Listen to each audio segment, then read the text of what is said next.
This is Clyde Tenney, one of Wendell's sons. Clyde, share with me some highlights that you remember about Dad and Mom. Okay, there's quite a few highlights. I was just trying to think of some of the better ones. I know a good one. Pap, he was a horseman, as everybody knows, and so he told me when I was working at Foodland, he said, whenever you get some time off, he says, I got a couple mules at Huntington a fellow wants to sell me, and I wonder if you, on your day off, you could take me over and look at them mules. And I said, yeah. I said, glad to. I had an 88 Oldsmobile, pretty nice one. And so I told him, I said, on my day off next week, I said, we'll just get us something good to eat and something good to drink. And I said, we'll be on our way to Huntington. So I'd never been there before. So come my day off, we got Pap, and he got his walking stick, got his hat on, and got us all kinds of stuff to eat, hot dogs, pop, potato chips, and away to Huntington we went. And so going down, he is all built up, all enthused. He said, boy, these mules, he said, I can't wait to see these mules. He said, they're supposed to be 5 and 6, and he says they're supposed to be real nice mules. He couldn't wait to get there, and so boy, I just put the metal to the pedal, and we went down there, and I figured, well, we get to Huntington, we're going to get lost or take us a while to find an old barn out in the country there that's got them mules standing in it. So anyways, he gave me the directions whenever I got within 15 miles of the place, and I thought, well, everything's falling in place pretty good. And don't you know, we just went straight, never had to backtrack, never went no place. We went right up to the old country road where they was at, and the barn where they was standing in. And I said, Pap, I said, I think that is the place right there on the hill. And he couldn't wait to get out. He got out of the car and got his cane, and he said, be back in a few minutes. So we sat there, and I never even got a cup of coffee down. He went up on the hill there like a kid, and his story was he went at this barn and said the mules was already in the stable in the back of the barn.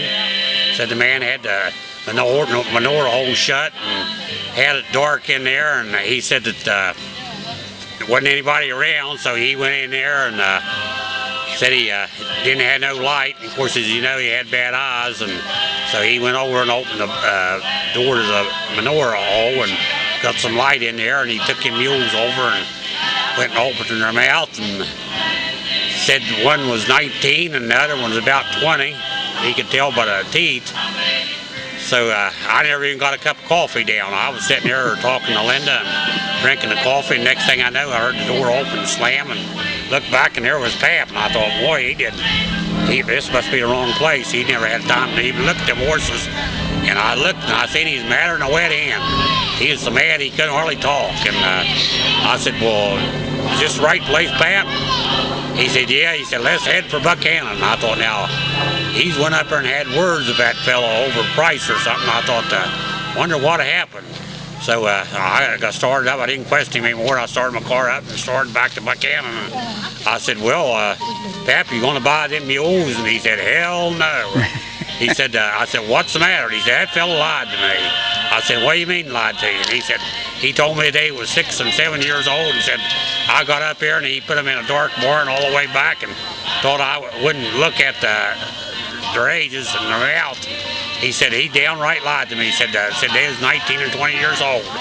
So he was pretty quiet the biggest part of the way going back to Buchanan. That's just one of the stories I remember Pap and that I had with him. Tell me some highlights about your mother. Okay, Mom. I know a good one on Mom. She was always a good worker around the house. She did all the cooking, even helped in the hayfield and stuff like that. So back when she was about 30 years old, she didn't have her car driver's license. She was about 39, I think. 38, someplace along there, sort of late. And so anyway, she said, I want to get my license and going to get me a job. So sure enough, she did. She got her license, and she got her license. She went down to read boards and went in, and I think she was about 38 or 39. Anyways, she filled out the application, turned the application in, and so the bosses, when they was interviewing her, they looked and said, says, you're just a little bit older than what we want. Says, you're over the limit. Said, they didn't hire, so she come back and she said, I really like to got on. Said, I think I'd like to work there. That's when my daddy is an old horse trader. He said, well, there's always ways around that. He says, you wait 3 or 4 months and you go back, get another application. Said, you just got younger. Said, you just got 5 years younger than what you was when you was there last time. So she filled out another application and went back, and I actually think the same fella interviewed her. She got on with flying colors, and she worked there for 20 years after that. So that's the best thing I know about Mom. Okay. Tell me what you remember about their musical ability. Their musical ability? Well, Pap, like I say, he had bad eyes. But he had an exceptional music talent. He could play a fiddle, violin. He could play a guitar. He even traded once when he was trading around. Many times he traded for an accordion, and he had that accordion at home there. And before I know it, that evening he was making a little music. I mean, it sounded like music, and he was just musical minded. He could play all the old fiddle pieces, Ricketts hornpipe, Soldier's Joy, all them old pieces. And as he got older in life, his fingers got stiff on him, and I missed his music. I offered a time or two to get him a new fiddle or a new violin, and he'd always put me off like he'd do if he was going to get him anything. He'd always say, well, don't get it yet, or not right now. And so I never got him one, but I always thought I should have, because he was an exceptional talent on music. What about your mother? Mom, she could play one thing. I can't think what it was. It was a Jew's harp or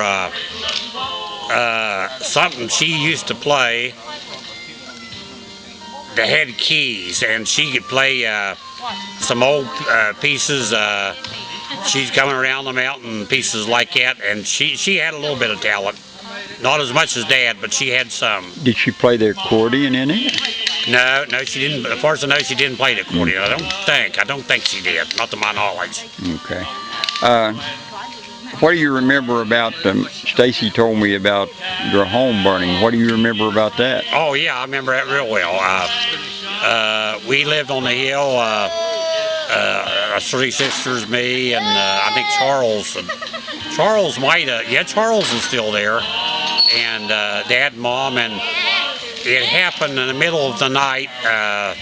Had a bad electrical storm, and back then we had the old electrical systems, the fuse box, where people, had the fuses, which was very dangerous, but that was common for houses back in the 40s and the 50s. And during the night we had a big bad electrical storm. It hit a transformer outside of the house and apparently sent a big jolt of electric into the house, and it caught up in the attic, and it was smog up in the attic. It had been sizzling and burning probably low key for quite a while, and when Mom, she was the first one to wake up. She woke up, and we was all in the back bedroom in a straight angle, but 3 different rooms, and Mom woke up. She was strangling and coughing, and she woke Dad up, and so they seen the smoke over the house just like fog, and they went to the end of the bedroom, knocked out the window, and I think Mom was on the outside catching the kids. Dad was handing the kids through the window, and we all got loaded up in an old 48 Ford, and drove off, and by then the house in full flame.